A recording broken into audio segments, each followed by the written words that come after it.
501। क्या तुम मेरे शिखर संप्रदाय के शिष्यों को मारने की हिम्मत भी करते हो? श्याओ शान का चेहरा बेहद गंभीर था। गुरुजी, युवा गुरुजी का अतीत काफी प्रभावशाली प्रतीत होता है। उनके शब्दों से ये याद आया कि यद्यपि लावण्या सूर्यवंशी की पिछले जन्म में साधना भी बहुत प्रबल थी, देव सम्राट की सिद्ध अवस्था में वो अधिपति बनने से बस एक कदम दूर थी, लेकिन इस विशाल संसार को देखकर उन्हें अपनी तुच्छता का एहसास हुआ। इन असंख्य लोकों में एक प्रभुत्वशाली भी सबसे शक्तिशाली नहीं था, उनसे भी कहीं अधिक शक्तिशाली व्यक्ति थे। लावण्या सूर्यवंशी का चेहरा अत्यंत गंभीर था। स्पष्ट रूप से उनके छोटे भाई का अतीत उनकी कल्पना से परे था। लंबे मौन के बाद लावण्या सूर्यवंशी ने सिर हिलाया और मुस्कुराते हुए कहा, कोई बात नहीं, पिछले जन्म में वो जैसा भी रहा हो, इस जन्म में वो मेरा भाई है और रक्त संबंध को मिटाया नहीं जा सकता। उन्होंने इस बारे में गहराई से विचार भी किया था। उन्हें लगा कि अर्जुन सूर्यवंशी के मामलों की जांच करने की कोई आवश्यकता नहीं है, ठीक वैसे ही जैसे अर्जुन सूर्यवंशी ने कभी उनके अपने मामलों के बारे में उनसे नहीं पूछा था। अगर वो अर्जुन सूर्यवंशी में बदलाव देख सकती थी, तो अर्जुन सूर्यवंशी भी निश्चित रूप से उनमें बदलाव देख सकते थे। इस शिखर संप्रदाय की बात करें तो लावण्या सूर्यवंशी के चेहरे पर तिरस्कार का भाव था। अगर उन्होंने दस्तक देने की हिम्मत की तो वो उन्हें सीधे मार डालेंगी। पूरे शिखर संप्रदाय में एक भी देवस्वामी साधक नहीं था जो उनके लिए कोई खतरा न हो। जब अर्जुन सूर्यवंशी ओबेरॉय परिवार लौटे तो हांडा परिवार के सदस्यों ने उन्हें बेहद अजीब नजरों से देखा, लेकिन लावण्या सूर्यवंशी ने कुछ समय के लिए इस मामले को दबा दिया, इसलिए किसी ने कुछ नहीं कहा।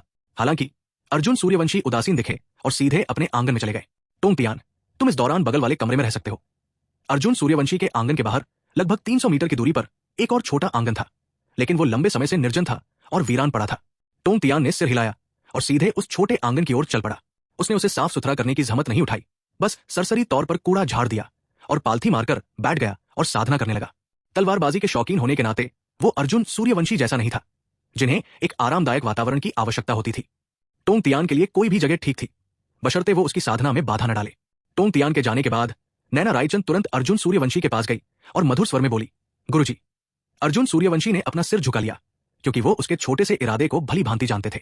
इसलिए बिना कुछ कहे उन्होंने उसे गोद में उठाया और घर के अंदर चले गए। नैना रायचंद का चेहरा लाल हो गया था।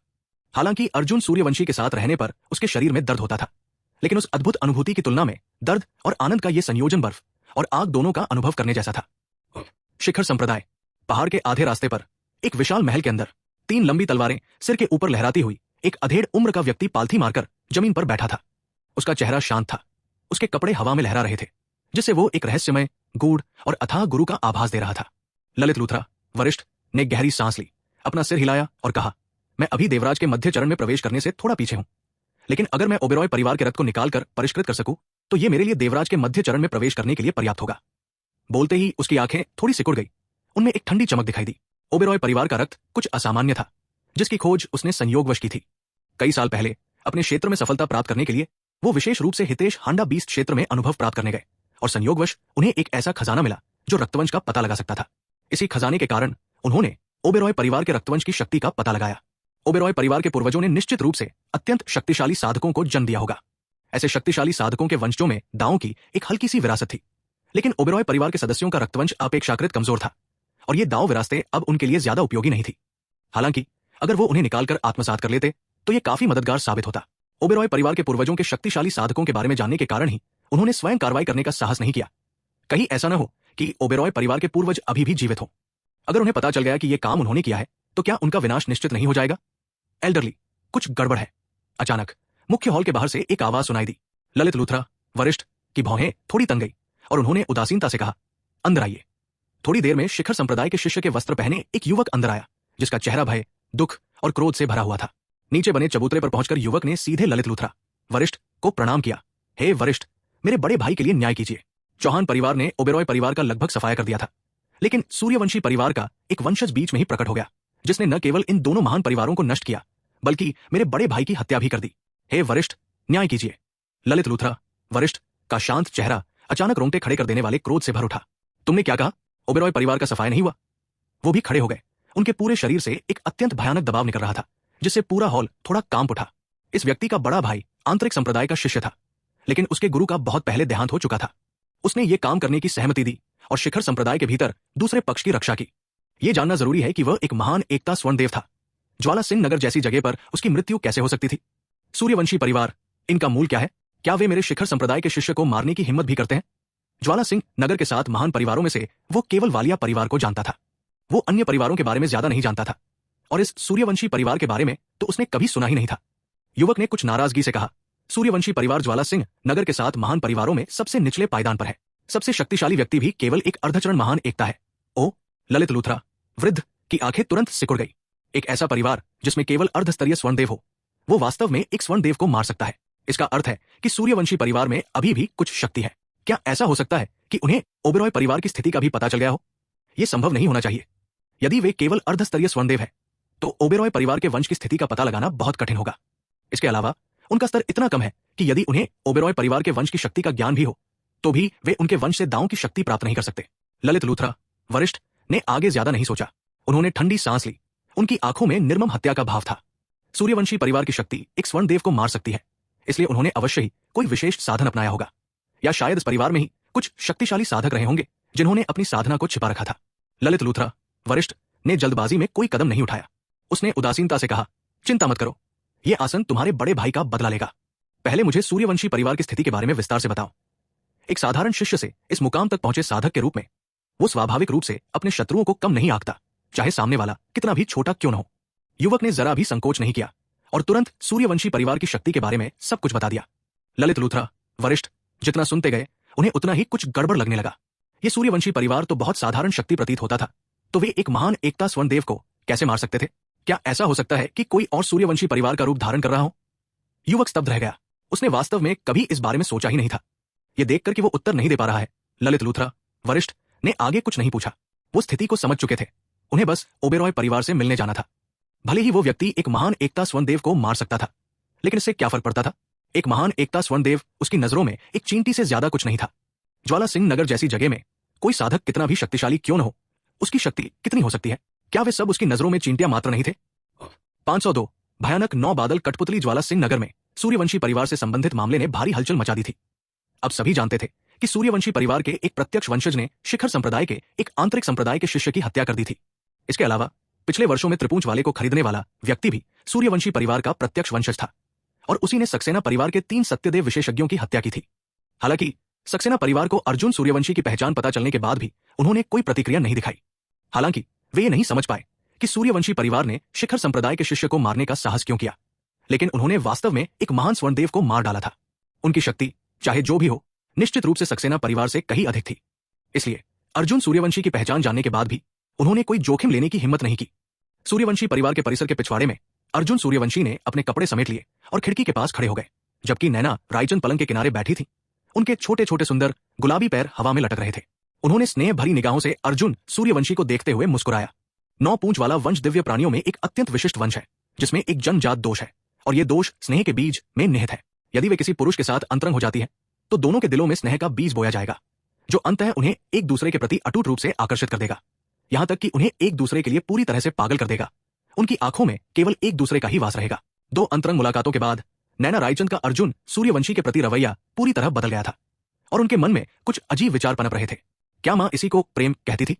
नैना रायचंद का चेहरा लाल हो गया था। उन्हें नहीं पता था कि उनकी मां इसे ही प्रेम कहती थी या नहीं, लेकिन उन्हें सचमुच ऐसा लग रहा था कि अब वो अर्जुन सूर्यवंशी को छोड़कर नहीं जा सकती। ऐसा नहीं था कि वो जा नहीं सकती थी, बल्कि वो जाना नहीं चाहती थी। रोका पर्वत श्रृंखला लौटने का उनका शुरुआती विचार लगभग गायब हो गया था, लेकिन फिर भी वो वापस जाना चाहती थी, कम से कम अपने माता पिता को यह बताने के लिए कि वो सुरक्षित है, ताकि वे चिंता न करें। अर्जुन सूर्यवंशी कमरे से बाहर चले गए। उन्होंने अपने भीतर दोहरी साधना के महान दांव में सूक्ष्म हलचल महसूस की और एक विचित्र दांव शक्ति ने उनकी दिव्य आत्मा की गहराई को घेर लिया। यह दांव शक्ति अत्यंत लुभावनी थी। उन्होंने इस पर अधिक ध्यान नहीं दिया। इतनी हल्की दांव शक्ति का उन पर कोई प्रभाव नहीं था। अर्जुन सूर्यवंशी भी निष्क्रिय नहीं थे। उन्होंने एक दिव्य क्रिस्टल निकाला और उसे अपने हाथ में लेकर उसका ध्यान केंद्रित किया। उनकी उच्चतर दांव शक्ति की आवश्यकता नहीं थी, लेकिन काल महान दांव में सुधार की आवश्यकता थी। दिव्य क्रिस्टल में दांव शक्ति समाहित थी, जो काल महान दांव के सुधार में अत्यंत सहायक थी। विशेष रूप से काल महान दांव की वर्तमान अवस्था में लगभग 10 दिव्य क्रिस्टल काल महान दांव में उल्लेखनीय सुधार कर सकते थे। वे पिछले कुछ दिनों से ऐसा ही कर रहे थे। इसलिए यद्यपि अर्जुन सूर्यवंशी की वर्तमान शक्ति केवल भूदेव स्तर पर थी, उनकी वास्तविक शक्ति कम से कम देव पूज्य स्तर के करीब थी। उनके लिए स्तर स्वयं अब मायने नहीं रखता था। जब तक दांव में सुधार होता रहे वही पर्याप्त था। सतही साधना के क्षेत्र में उसका कोई उपयोग नहीं था। यदि कोई व्यक्ति शक्तिशाली होता है तो वो स्वाभाविक रूप से उसके भीतर की प्रबल दांव आभा को महसूस कर लेता है। उससे कमजोर लोग कुछ भी नहीं समझ पाते। साइन इन सफल 9 बादलों की कठपुतली प्राप्त करने पर बधाई। तभी अचानक उसके मन में एक ठंडी आवाज गूंजी। ये सिस्टम का दैनिक साइन इन प्रॉम्प्ट था। अर्जुन सूर्यवंशी इस आवाज का आदी हो चुका था, इसलिए उसने इस पर ध्यान नहीं दिया। बस एक नजर डाली और फिर अपनी दृष्टि हटा ली। जैसे ही वो दिव्य क्रिस्टल को आत्मसात करना जारी रखने वाला था, उसने अचानक सिस्टम पैनल पर फिर से देखा। उसकी आंखों में संदेह की एक झलक दिखाई दी। 9 बादलों की कठपुतली, कोई रैंक नहीं, सिस्टम स्पेशल। क्षमता, मेजबान से बंधी हुई 9 रैंकों के साथ 1000 वर्ष, 10,000 वर्ष, 1 लाख वर्ष, 10 लाख वर्ष। रैंक क्रमानुसार बढ़ती है। प्रथम रैंक, मेजबान की शक्ति का 30%। द्वितीय रैंक, मेजबान की शक्ति का 40%। तीसरा रैंक, मेजबान की शक्ति का 50%। सातवां रैंक, मेजबान की पूरी शक्ति। आठवां रैंक, मेजबान के समान शक्ति वाले एक 9 बादलों के पुतले का क्लोन बना सकता है। 9वां रैंक, मेजबान के समान शक्ति वाले 2 9 बादलों के पुतलों का क्लोन बना सकता है। यह देखकर अर्जुन सूर्यवंशी का चेहरा बदल गया। उनकी आंखों में सदमा छा गया। भयानक, ये 9 बादलों का पुतला वास्तव में उनसे जुड़ सकता है और उनके समान शक्ति प्राप्त कर सकता है। यह बहुत ही असामान्य था। 9 रैंकों के अनुसार ये 1000 वर्षों से शुरू होता है और फिर प्रत्येक रैंक 10 गुना बढ़ जाता है। कुल मिलाकर ये लगभग 100 अरब वर्ष है, या एक युग से भी कम।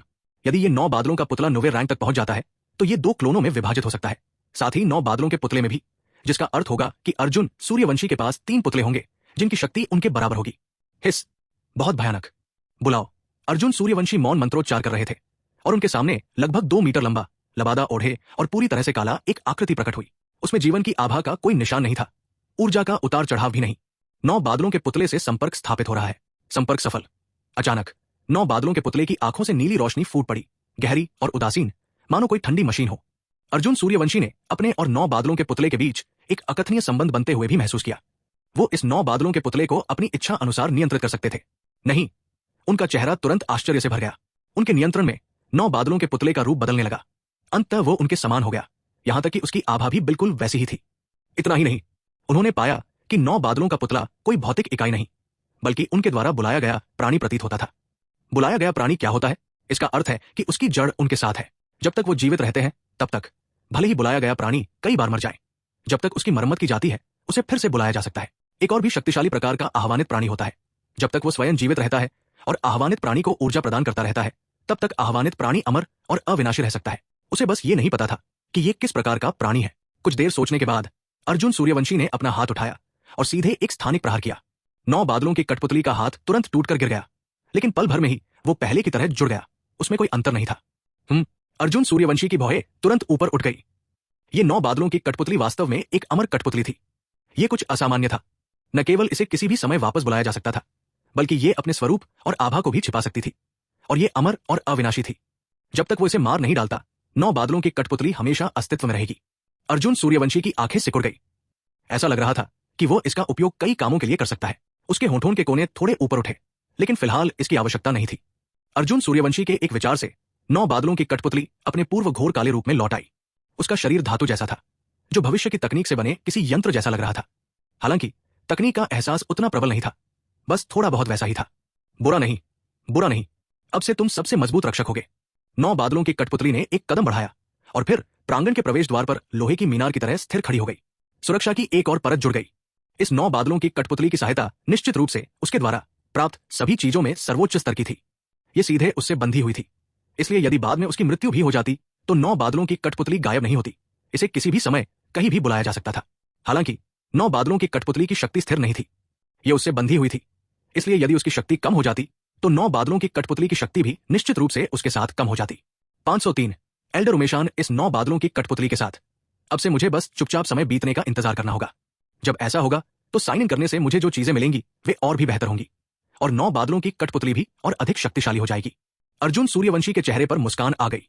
शुरुआत में दुनिया के कालमहान दांव में परिवर्तन के कारण उनके मन में कुछ चिंता थी, लेकिन अब सिस्टम ने उनकी चिंता पूरी तरह से दूर कर दी है। सिस्टम तो सिस्टम ही है, ये बहुत शक्तिशाली है। ये तो धोखा है। उनके पास वर्तमान में 30 अरब से अधिक दिव्य क्रिस्टल है, जो कम से कम कालमहान दांव को जन्मजात प्राचीन ईश्वर और शायद ब्रह्म स्वामी तक पहुंचने के लिए पर्याप्त है। बस अर्जुन सूर्यवंशी को ठीक से पता नहीं है कि कितनी मात्रा की आवश्यकता है, इसलिए वे अभी थोड़ा अनिश्चित है। लेकिन इन सब बातों से कोई फर्क नहीं पड़ता, वे इंतजार कर सकते हैं। क्या मुझे इस सूर्यवंशी परिवार का पालन पोषण करना चाहिए? अर्जुन सूर्यवंशी ने हिचकिचाहट दिखाई, लेकिन गहन विचार विमर्श के बाद उन्होंने ये विचार छोड़ दिया। भविष्य में जब वे इस कालमहान दांव को छोड़ेंगे तो वे पूरे सूर्यवंशी परिवार को अपने साथ ले जाने की योजना नहीं बना रहे थे, इसलिए इतना निवेश करने की कोई आवश्यकता नहीं है। कहीं ऐसा ना हो कि बाद में उन्हें पीछे छोड़ने में हिचकिचाहट हो। अर्जुन सूर्यवंशी को केवल यह सुनिश्चित करना है कि जब वे सूर्यवंशी परिवार में हो तब तक हांडा परिवार सुरक्षित रहे, और इसके अलावा उनका अनुमान है कि उन्हें लौटने में बहुत लंबा समय लगेगा। हालांकि वे अपनी बहन का पालन पोषण कर सकते हैं। अर्जुन सूर्यवंशी की लावण्या सूर्यवंशी के प्रति अच्छी भावना थी। और लावण्या सूर्यवंशी भी उनके प्रति बहुत ईमानदार थी। अर्जुन सूर्यवंशी ऐसे व्यक्ति है जो अगर आप उनके साथ अच्छा व्यवहार करें तो अनगिनत बार लौट कर आएंगे। लावण्या सूर्यवंशी एक अच्छी इंसान है और उन्हें लगा कि वे उनके साथ बुरा व्यवहार नहीं कर सकते। वे बाद में उन्हें सूर्यवंशी परिवार में मौजूद आत्मा पत्थर के बारे में बता सकते हैं। लावण्या सूर्यवंशी की पिछले जन्म की साधना और उनकी वर्तमान शक्ति को देखते हुए उससे अंतरिक्ष महान दांव प्राप्त करना बहुत मुश्किल नहीं होगा। तभी आंगन के बाहर से एक आवाज गूंजी, युवक अर्जुन सूर्यवंशी, 7वें वरिष्ठ उमेशान आपको बुला रहे हैं। उमेशान? अर्जुन सूर्यवंशी की भौहें थोड़ी तंग गई। वे इस व्यक्ति से पहले कभी नहीं मिले थे। वे हांडा परिवार के 7वें वरिष्ठ थे। उन्हें क्यों बुला रहे थे? एक पल सोचने के बाद अर्जुन सूर्यवंशी उठ खड़े हुए। चूंकि वे सूर्यवंशी परिवार के वरिष्ठ थे इसलिए उन्हें जाकर देखना ही चाहिए था कि क्या हो रहा है। अर्जुन सूर्यवंशी आंगन से बाहर निकले और उनका सामना एक ठंडे भाव वाले सेवक से हुआ। अर्जुन सूर्यवंशी पर एक नजर डालने के बाद वे मुड़े और आगे बढ़ गए। नैना रायचंद अभी भी बिस्तर पर आराम कर रही थी। उनके पास केवल 9 बादलों की कठपुतली थी। जल्द ही वे भीतरी आंगन में बने एक आलीशान परिसर में पहुंचे। युवक अर्जुन सूर्यवंशी, आपका अधीनस्थ अंदर नहीं आ सकता। सेवक का भाव और शब्द बहुत सम्मानजनक थे, लेकिन उसकी आवाज ने अर्जुन सूर्यवंशी को एक ऐसा एहसास कराया मानो वो कोई श्रेष्ठ व्यक्ति हो। हालांकि ये सामान्य बात थी। एक वरिष्ठ का सेवक उमेशान का विश्वास पात्र माना जाता था और हांडा परिवार में वो कई प्रत्यक्ष वंशजों से भी अधिक श्रेष्ठ था। अर्जुन सूर्यवंशी उससे बहस करना उचित नहीं समझते थे। आंगन में प्रवेश करते ही ढीले वस्त्र पहने एक अधेड़ उम्र का व्यक्ति पीठ के पीछे हाथ बांधे खड़ा था। वो क्रोधहीन होते हुए भी एक प्रभावशाली व्यक्तित्व का प्रदर्शन कर रहा था और उसकी आंखों में उदासीनता झलक रही थी। अर्जुन सूर्यवंशी को प्रवेश करते देख उसने उन्हें तिरछी नजर से देखा, फिर एक पहाड़ की तरह स्थिर होकर कुर्सी पर बैठ गया। तभी उमेशान ने अर्जुन सूर्यवंशी की ओर देखा और ठंडी आवाज में कहा, अर्जुन सूर्यवंशी, क्या तुम्हें अपने अपराध का ज्ञान है? उमेशान ने सीधे चिल्लाते हुए कहा। उसका पूरा व्यक्तित्व अपार अधिकार का प्रदर्शन कर रहा था। हालांकि अर्जुन सूर्यवंशी स्तब्ध रह गए। उन्होंने सोचा था कि उमेशान ने उन्हें किसी बात की सूचना देने के लिए बुलाया है। क्या वो उनसे किसी अपराध के बारे में पूछताछ करने आए थे? क्या इसलिए कि उन्होंने शिखर संप्रदाय के एक शिष्य की हत्या की थी? अर्जुन सूर्यवंशी कुछ कारणों का अनुमान लगा सकते थे। अर्जुन सूर्यवंशी के न बोलने पर उमेशान और भी क्रोधित हो गया। उसने मेज पर हाथ पटका और खड़ा होकर धिक्कारते हुए कहा, बेशर्म, मैं तुमसे बात कर रहा हूं और तुम्हारी हिम्मत कैसे हुई मेरी अवहेलना करने की? मेरे सामने घुटने टेक दो। उमेशान की क्रोध भरी दहाड़ के साथ ही उसके शरीर से उसकी गुरुदेव प्रथम श्रेणी की साधना फूट पड़ी और उसके पूरे अस्तित्व में दमन का एक अत्यंत प्रबल भाव समा गया। अर्जुन सूर्यवंशी का चेहरा शांत रहा। हंडा परिवार में उमेशान जैसे लोग न तो ऊंचे होते हैं और न ही नीचे, फिर भी वही सबसे अधिक उपद्रव मचाते हैं। उनके पास थोड़ी शक्ति होती है लेकिन अधिक नहीं, इसलिए वे अपनी सीमित शक्ति का उपयोग अधिकतम प्रभाव प्राप्त करने और अपना प्रदर्शन करने के लिए करते हैं। अर्जुन सूर्यवंशी ने ठंडे स्वर में कहा, 7वें बड़े उमेशान, अगर और कुछ नहीं है तो मैं पहले चलता हूं। इतना कहकर वो सीधे जाने के लिए मुड़ गया। हालांकि उमेशान क्रोध से भरा हुआ था। उमेशान ने अविश्वास से अर्जुन सूर्यवंशी की ओर देखा। उसे उम्मीद नहीं थी कि अर्जुन सूर्यवंशी इतना दुस्साहसी होगा कि उसे पूरी तरह से अनदेखा कर देगा, जिससे उसका गुस्सा चरम पर पहुंच गया। हरामखोर! उमेशान ने हाथ उठाया और सीधे अर्जुन सूर्यवंशी को पकड़ लिया। आज वो इस अभिमानी और अज्ञानी बच्चे को सबक सिखाने के लिए दृढ़ संकल्पित था, उसे ये बताने के लिए कि बड़ों का सम्मान क्या होता है। उमेशान, तुम क्या कर रहे हो? अचानक एक ठंडी आवाज सुनाई दी। लावण्या सूर्यवंशी कमरे में दाखिल हुई। हालांकि उनकी आभा केवल अर्धचरण रहस्य में ही अमर थी, फिर भी वो उमेशान से किसी भी तरह कम नहीं थी, जो गुढ़ादेव प्रथम श्रेणी का था। लावण्या सूर्यवंशी को देखते ही उमेशान के चेहरे पर तुरंत थोड़ा बदलाव आ गया। उसे उम्मीद नहीं थी कि लावण्या सूर्यवंशी को खबर इतनी जल्दी मिल जाएगी। वो अर्जुन सूर्यवंशी को धमका सकता था, लेकिन लावण्या सूर्यवंशी की बात अलग थी। लावण्या सूर्यवंशी की शक्ति उससे भी थोड़ी अधिक थी। अगर किसी के साथ बदसलूकी होती तो लावण्या सूर्यवंशी ही उसका शिकार होती। उमेशान ने जबरदस्ती मुस्कुराते हुए सूखी हंसी के साथ कहा, लावण्या सूर्यवंशी, ये बड़े भाई तो अर्जुन सूर्यवंशी को परिवार के कुछ नियम सिखा रहे हैं। शिखर संप्रदाय को उकसाने का ये मामला बहुत महत्वपूर्ण है और भविष्य में ऐसी घटनाओं को रोकने के लिए क्या मैं ये हांडा परिवार की भलाई के लिए नहीं कर रहा हूं? लावण्या सूर्यवंशी का चेहरा तुरंत ठंडा पड़ गया। मेरे छोटे भाई को तुम्हें सिखाने की जरूरत नहीं है। इतना कहकर वो सीधे मुड़ी और अर्जुन सूर्यवंशी को कमरे से बाहर खींच ले गई। उमेशान का चेहरा थोड़ा असहज था। सच कहूं तो वो लावण्या सूर्यवंशी से थोड़ा डरता भी था। उनकी क्षमता अविश्वसनीय रूप से प्रबल थी और वो निर्णायक रूप से कार्य करती थी। उसे सचमुच डर था कि अगर उसने थोड़ी और जिद की तो उसे भी हॉल में उस बड़े भाई की तरह वही थप्पड़ पड़ जाएगा। उसमें अर्जुन सूर्यवंशी जैसे साधारण कनिष्ठ शिष्य को धमकाने का साहस तो था, लेकिन लावण्या सूर्यवंशी का मुकाबला करने की क्षमता उसमें बिल्कुल नहीं थी। सूर्यवंशी परिवार के कई सदस्यों का अनुमान था कि अर्जुन सूर्यवंशी के साथ शिखर संप्रदाय के शिष्य की हत्या करने वाला व्यक्ति लावण्या सूर्यवंशी से ही संबंधित था। चूंकि लावण्या सूर्यवंशी का व्यवहार हाल के वर्षों में असाधारण रहा था और उनके साथ एक अत्यंत शक्तिशाली आभा वाला व्यक्ति प्रकट हुआ था, इसलिए सभी ने अनुमान लगाया कि लावण्या सूर्यवंशी ने अर्जुन सूर्यवंशी की सुरक्षा के लिए किसी को नियुक्त किया था।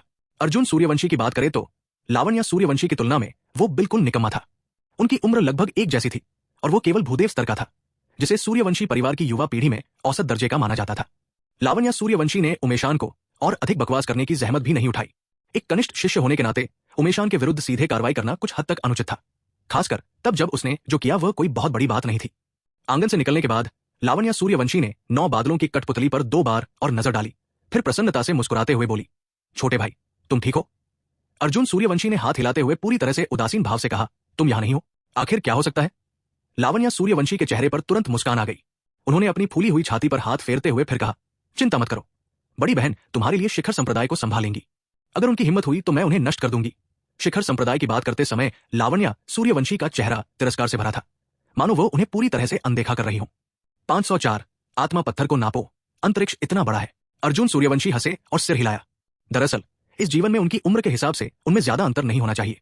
पिछले जन्म में भी अर्जुन सूर्यवंशी लावण्या सूर्यवंशी से बड़े रहे होंगे, लेकिन लावण्या उनके साथ बच्चे जैसा व्यवहार करती थी। लेकिन इससे कोई फर्क नहीं पड़ा, देखभाल मिलना काफी अच्छा था। कम से कम इससे उन्हें बहुत सारी परेशानियों से छुटकारा मिल गया। अर्जुन सूर्यवंशी ने एक पल सोचा, फिर मुस्कुराते हुए कहा, सूर्यवंशी परिवार में स्थित आत्मा पत्थर में सूर्यवंशी परिवार के प्राचीन पूर्वज द्वारा छोड़ा गया खजाना है।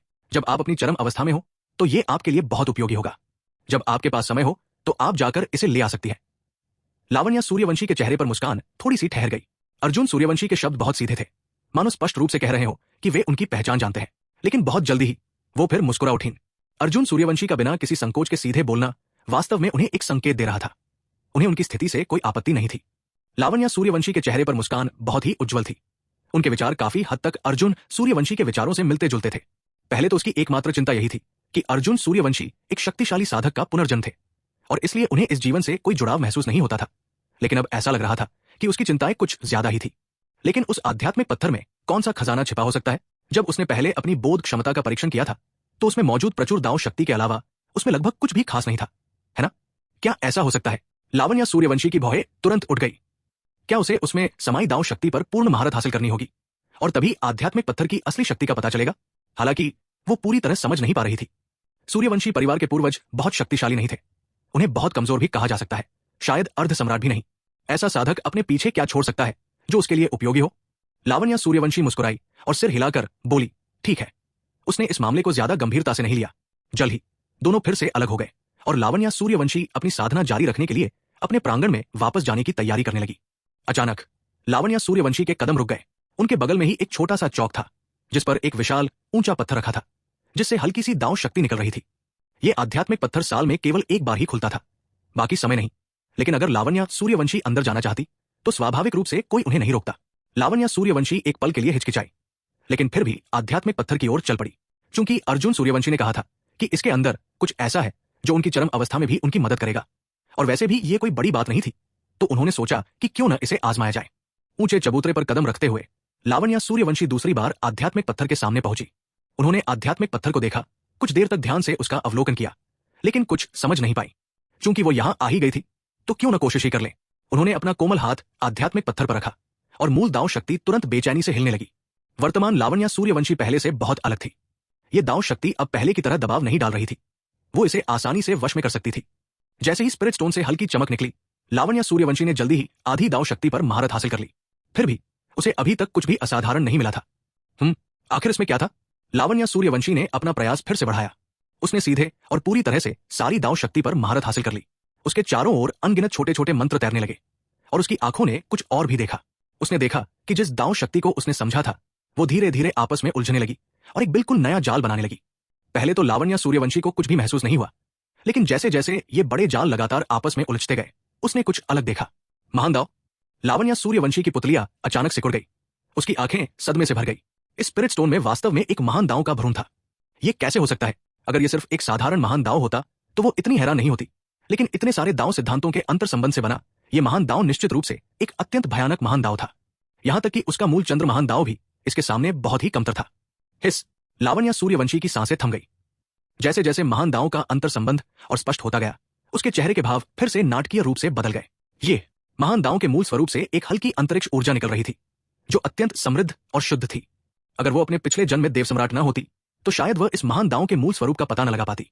क्या ये अंतरिक्ष महान दाव हो सकता है? असंख्य दाव में से केवल अंतरिक्ष महान दाव ही इतना अद्भुत हो सकता है। लावण्या सूर्यवंशी ने महान दाव की शक्ति को स्पष्ट रूप से महसूस किया, लेकिन वो ये नहीं देख पा रही थी कि ये महान दाव कहां है, मानो ये इस दुनिया में मौजूद ही न हो। लावण्या सूर्यवंशी की सांसें तेज होने लगी। अपने पिछले जन्म में देव सम्राट स्तर की साधिका होने के नाते वो इस अंतरिक्ष महाशक्ति की भयावहता को भली भांति जानती थी। ये लगभग किसी भी अराजकता शरीर से कहीं अधिक शक्तिशाली थी और यहां तक कि सहज महाशक्ति से भी अधिक बलवान थी।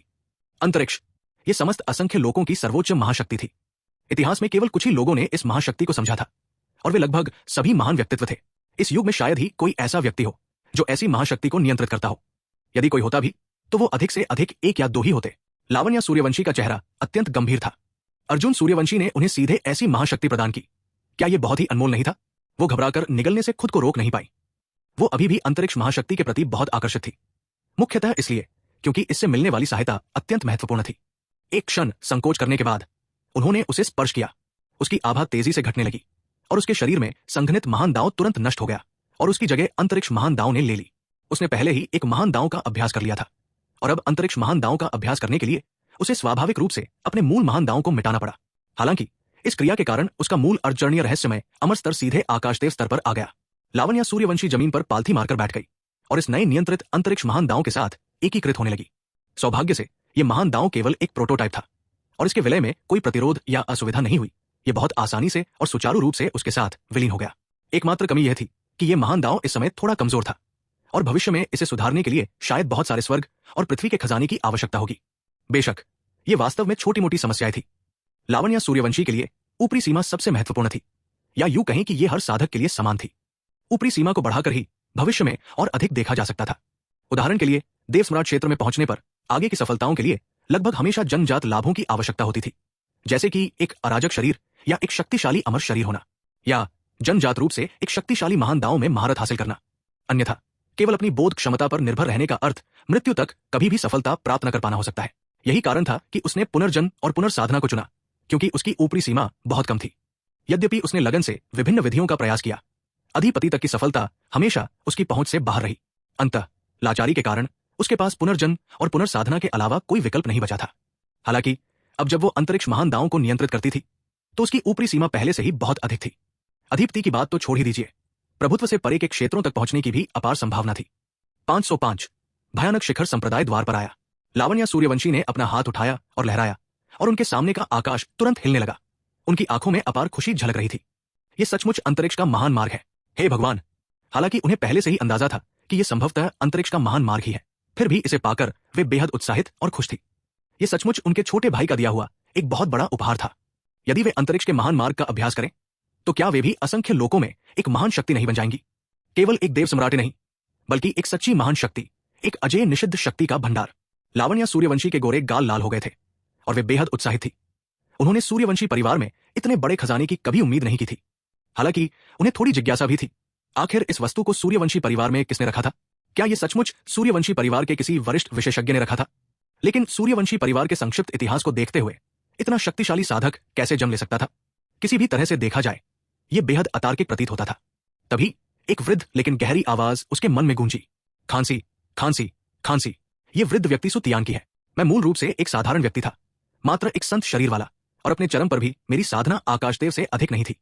हालांकि इस वृद्ध व्यक्ति को साधना से प्रेम था, लेकिन दुर्भाग्य से मेरी योग्यता बहुत कम थी। अपने पूरे जीवन में मैंने इस अंतरिक्ष मार्ग को समझा, ये जानते हुए कि यह मार्ग संसार में दुर्लभ है और यदि यह महाप्रणाली प्राप्त कर ले तो इसमें स्वर्ग विरोधी शक्ति होगी। अफसोस, इस वृद्ध व्यक्ति का जीवन काल समाप्त हो रहा है। हालांकि यह मार्ग भयानक है, लेकिन इसकी अत्यधिक शक्ति के कारण ही इसमें प्रगति करना अत्यंत कठिन है।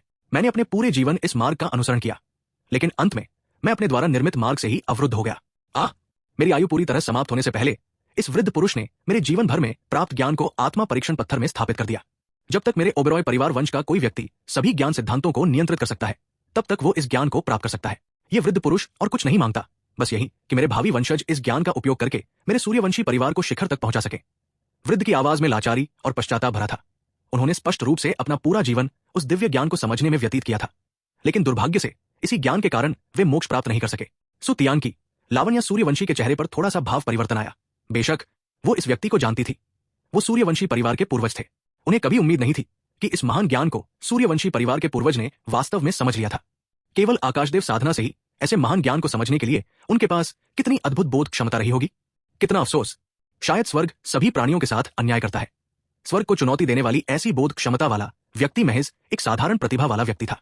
साधारण प्रतिभा तो कुछ भी नहीं है, इतिहास में कई साधक साधारण शुरुआत से उठे और अंत असंख्य लोगों में प्रचंड शक्ति के धनी बने, लेकिन इन लोगों का भाग्य भी अत्यंत शक्तिशाली था। हालांकि सुतियान की बहुत साधारण ही रहे, जिससे पता चलता है कि स्वर्ग को चुनौती देने वाली बोध क्षमता के अलावा उनके पास कोई अन्य गुण नहीं थे। शायद उनका भाग्य भी बहुत खराब था। लावण्या सूर्यवंशी ने भी आह भरी। स्वर्ग सचमुच प्रतिभाओं से ईर्ष्या करता है। हालांकि बहुत जल्दी ही उनका चेहरा अत्यंत गंभीर हो गया।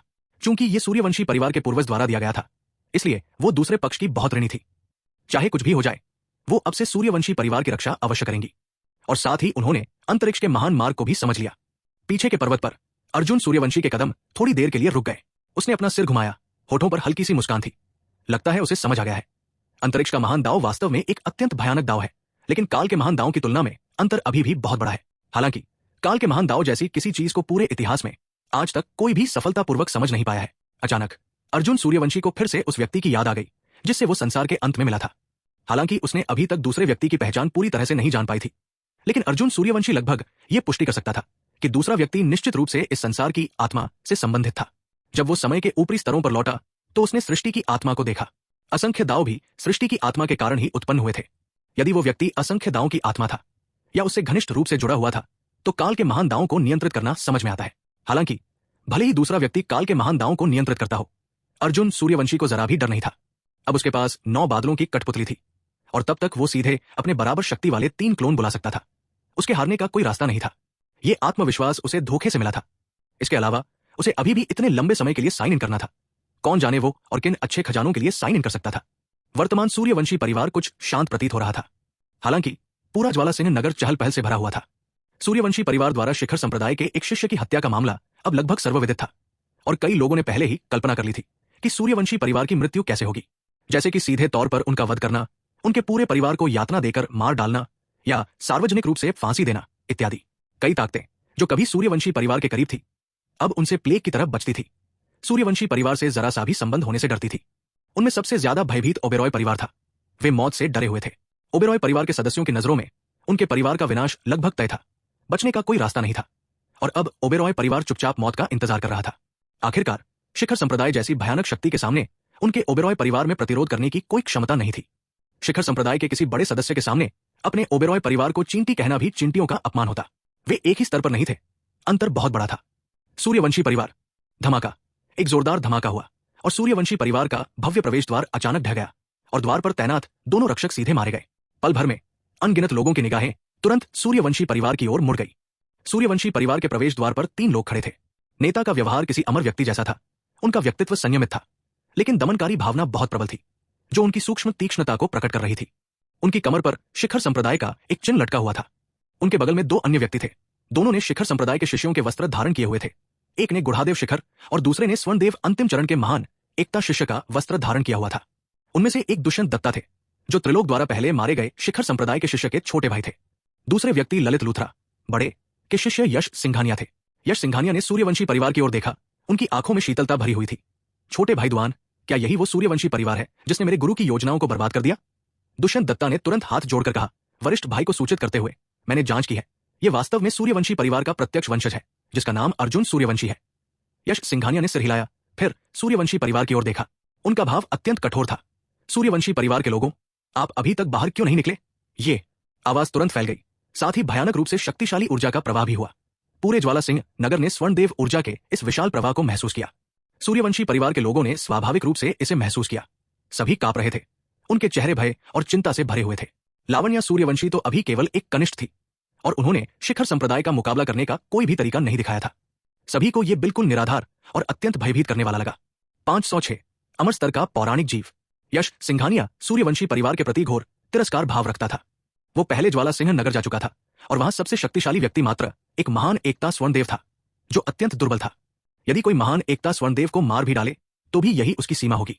इसके अलावा अर्जुन सूर्यवंशी द्वारा पहले मारा गया महान एकता स्वर्णदेव प्रारंभिक अवस्था में था, जबकि यश सिंघानिया अंतिम अवस्था का महान एकता स्वर्णदेव था।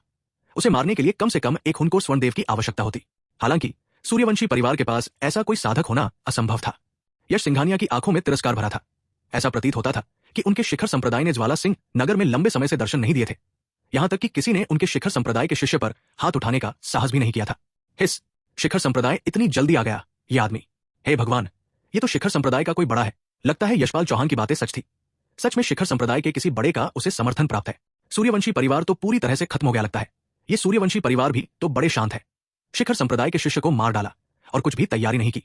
हाँ, लगता है सूर्यवंशी परिवार में वाकई कुछ आत्मविश्वास है। ज्वाला सिंह नगर के सभी शक्तिशाली लोग सूर्यवंशी परिवार पर ध्यान दे रहे थे और हर कोई लगातार उसका उपहास उड़ा रहा था। सूर्यवंशी परिवार वाकई हद से ज्यादा उद्यम था। ये जानते हुए भी कि उन्होंने शिखर संप्रदाय के शिष्य को मार डाला है, कुल के विनाश का खतरा मंडरा रहा था। फिर भी वे ताई पर्वत की तरह स्थिर रहे, पहले से कुछ भी तैयारी नहीं की। बेशक असल में पहले से तैयारी करने से कोई फर्क नहीं पड़ता। सबकी निगाहों में सूर्यवंशी परिवार चाहे जो भी कर ले, विनाश की त्रासदी से बच नहीं सकता था, क्योंकि दोनों की शक्ति में बहुत बड़ा अंतर था। सूर्यवंशी परिवार इस समय दहशत में था। हर कोई बेबस था। यहां तक कि कुल प्रमुख भानु प्रताप सूर्यवंशी भी पूरी तरह घबराए हुए थे। उन्हें समझ नहीं आ रहा था कि शिखर संप्रदाय से कैसे निपटा जाए। और अब भानु प्रताप सूर्यवंशी बुरी तरह डरे हुए थे। अगर उन्हें लावण्या सूर्यवंशी पर भरोसा न होता तो वे सीधे शिखर संप्रदाय के सामने झुक जाते। जल्दी करो, जल्दी जाओ और पूर्वज और लावण्या सूर्यवंशी को बुलाओ। भानु प्रताप सूर्यवंशी ने अपने बगल में खड़े कांपते हुए सेवक से जल्दी से कहा, जिसका चेहरा डर से कांप रहा था। और यह सुनकर वो तुरंत पीछे पहाड़ की ओर भागा। लेकिन जैसे ही वो आंगन से बाहर निकला, दूर से एक सुंदर सफेद आकृति उसकी ओर आती हुई दिखाई दी। लावण्या सूर्यवंशी का चेहरा अत्यंत शांत था। उनकी आंखें कुछ ठंडी थी। भानु प्रताप सूर्यवंशी का चेहरा तुरंत खुशी से चमक उठा और उनके दिल की चिंता थोड़ी कम हो गई। लेकिन जल्द ही उनकी भौहें तंग गई। वे सोचने लगे कि लावण्या सूर्यवंशी की आभा इतनी कमजोर क्यों हो गई है। आकाशदेव क्षेत्र। भानु प्रताप सूर्यवंशी थोड़ा हिचकिचाए, फिर उन्होंने इस बारे में ज्यादा नहीं सोचा। आखिर लावण्या सूर्यवंशी की शक्ति अर्धचरण रहस्यमय अमर के स्तर की थी।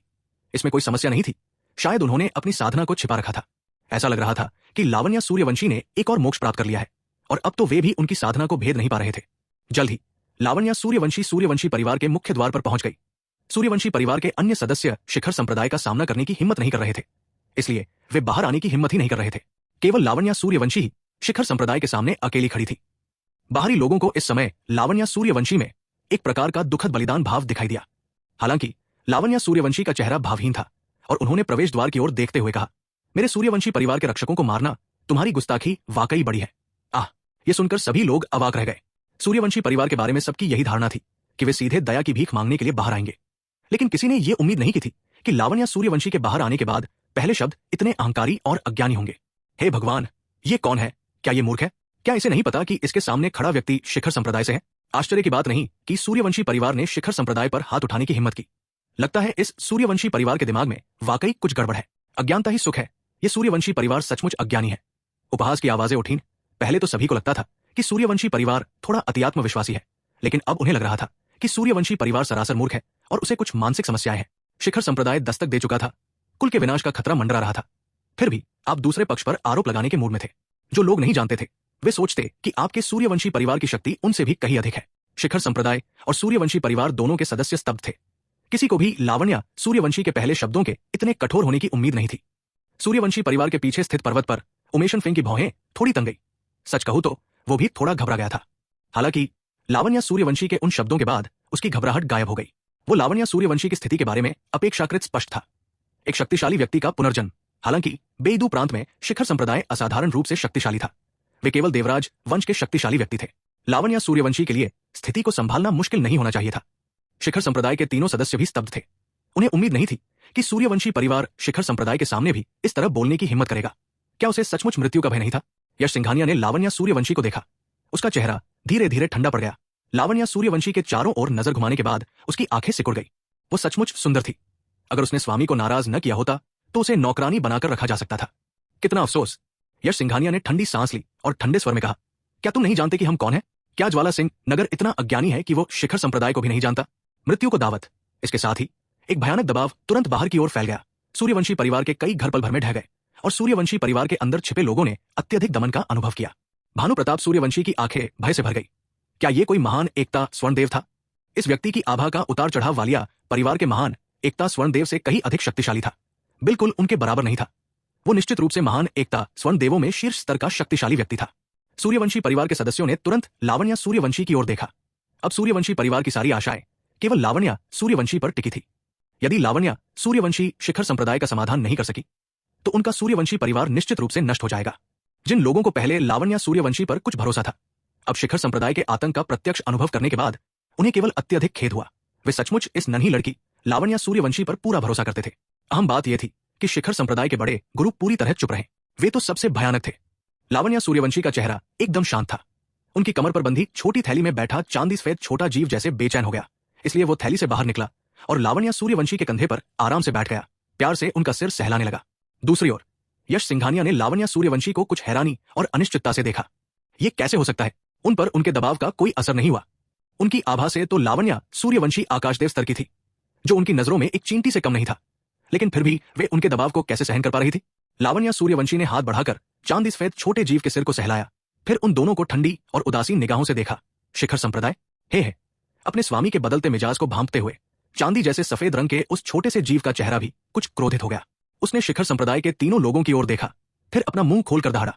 दहाड़ पल भर में मानो आकाश फट पड़ा हो।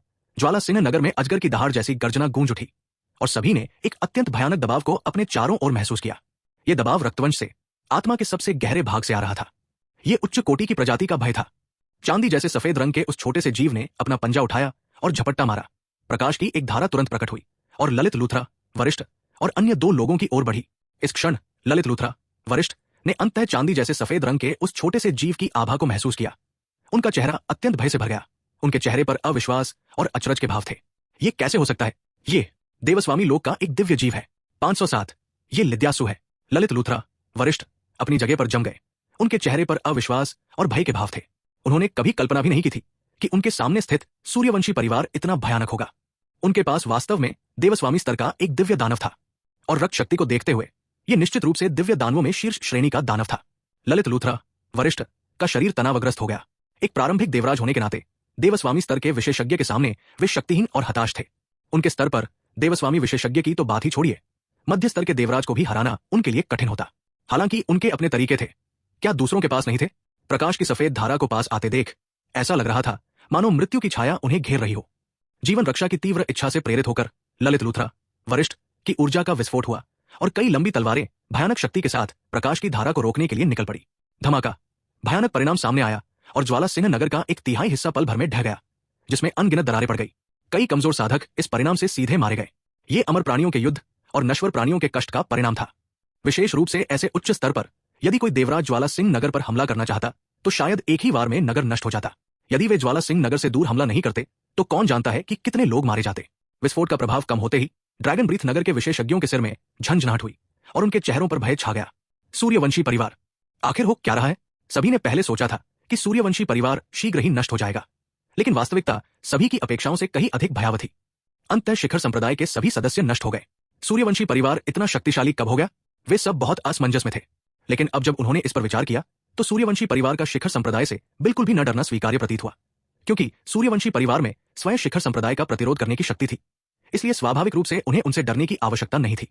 लेकिन सूर्यवंशी परिवार के पास इतनी शक्ति क्यों थी? ऐसा नहीं होना चाहिए।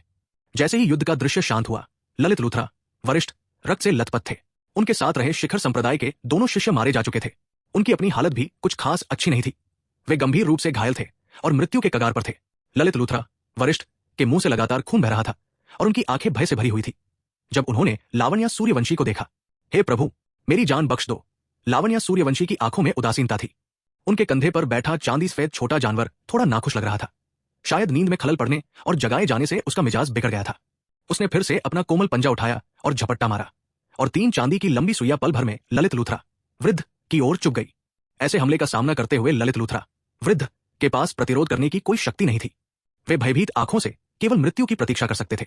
बैंग बैंग बैंग 3 भयानक आवाजें गूंजी और ललित लूथरा वृद्ध ने अपनी सारी जीवन शक्ति खो दी। उनका शरीर सीधे 3 चांदी की लंबी सुइयों से कुचल गया। हालांकि उन्हें लंबी सुइया कहा जाता था, वे अविश्वसनीय रूप से विशाल थी, जिनका व्यास लगभग 2 मीटर था। एक मानव शरीर की तुलना में वे पहले से ही विशालकाय वस्तुएं मानी जाती थी। पल भर में ज्वाला सिंह नगर में सन्नाटा छा गया और सभी लोग भयभीत भावों से सब कुछ देखते रहे। ललित लूथरा वृद्ध मर गए। एक देवराज विशेषज्ञ का इस तरह निधन हो गया। यह जानना जरूरी है कि यह शिखर संप्रदाय का देवराज था। ज्वाला सिंह नगर में स्वर्ग के समान एक व्यक्तित्व, लेकिन अब उसकी मृत्यु ज्वाला सिंह नगर में ही हुई थी। सूर्यवंशी परिवार के लोगों के भाव भी ऐसे ही थे। उन्हें ऐसा लग रहा था जैसे वे सपना देख रहे हों। उनकी आंखों में एक अवास्तविक अनुभूति छाई हुई थी। क्या यही लावण्या सूर्यवंशी का तुरुप का पत्ता था? आखिर वो चांदी सफेद रंग का छोटा सा जीव क्या था? पहले लावण्या सूर्यवंशी उसे हमेशा अपने साथ रखती थी, लेकिन लोग उसे केवल एक छोटा सा पालतू जानवर समझते थे। उन्होंने कभी नहीं सोचा था कि यह छोटा सा पालतू जानवर इतना भयानक होगा। इसने 2 ही चालों में एक देवराज साधक को मार डाला और ऐसा लग रहा था जैसे ये 2 चालें बहुत ही सहज थी। अगर यह गंभीर होता तो क्या ये उसे एक ही चाल में नष्ट नहीं कर देता? ये जानना जरूरी है कि ये एक देवराज था, कोई गली का आम बिल्ली कुत्ता नहीं। इसीलिए लावण्या सूर्यवंशी पहले शिखर संप्रदाय को बिल्कुल तुच्छ समझती थी। ऐसे शक्तिशाली आध्यात्मिक प्राणी के साथ वो शिखर संप्रदाय से भला कैसे डर सकती थी? आखिर शिखर संप्रदाय में तो केवल देवराज साधक ही थे, जबकि ये छोटा प्राणी देवस्वामी याओ प्राणी था। लावण्या सूर्यवंशी ने चारों ओर देखा और फिर धीरे से बोली, इस बार शिखर संप्रदाय ने मेरे सूर्यवंशी परिवार पर आक्रमण करने के लिए केवल एक वरिष्ठ को भेजा है, इसलिए मैं इसे उनका व्यक्तिगत कृत्य मानूंगी। यदि शिखर संप्रदाय ने फिर से मेरे सूर्यवंशी परिवार पर आक्रमण करने की हिम्मत की तो इस शिखर संप्रदाय का अस्तित्व ही समाप्त हो जाएगा। लावण्या सूर्यवंशी की आवाज बेहद ठंडी थी। उनके शब्दों में शिखर संप्रदाय एक तुच्छ और कमजोर प्राणी प्रतीत हो रहा था, जिसे आसानी से नष्ट किया जा सकता था। पहले होता तो सब लोग लावण्या सूर्यवंशी पर हंसते, लेकिन अब जब शिखर संप्रदाय के वरिष्ठ की सबके सामने मृत्यु हो गई है तो भले ही वे इस पर विश्वास न करें, उन्हें इस तथ्य को स्वीकार करना ही होगा। लावण्या सूर्यवंशी के पास सचमुच ये क्षमता प्रतीत होती थी। उनके पास मौजूद थितेश हांडा नामक पशु देवस्वामी स्तर का था। ऐसे व्यक्ति के तरीके सती तौर पर दिखने में जितने सरल लगते थे उतने सरल नहीं थे। ये तो उनकी शक्ति का केवल एक छोटा सा हिस्सा था, अन्यथा वो देवस्वामी स्तर के पशु को कैसे वश में कर सकती थी? ज्वाला सिंह नगर में शिखर संप्रदाय के कई सहयोगी संगठन थे, जैसे वालिया परिवार। ये देखकर उन्होंने तुरंत शिखर संप्रदाय को संदेश भेजा।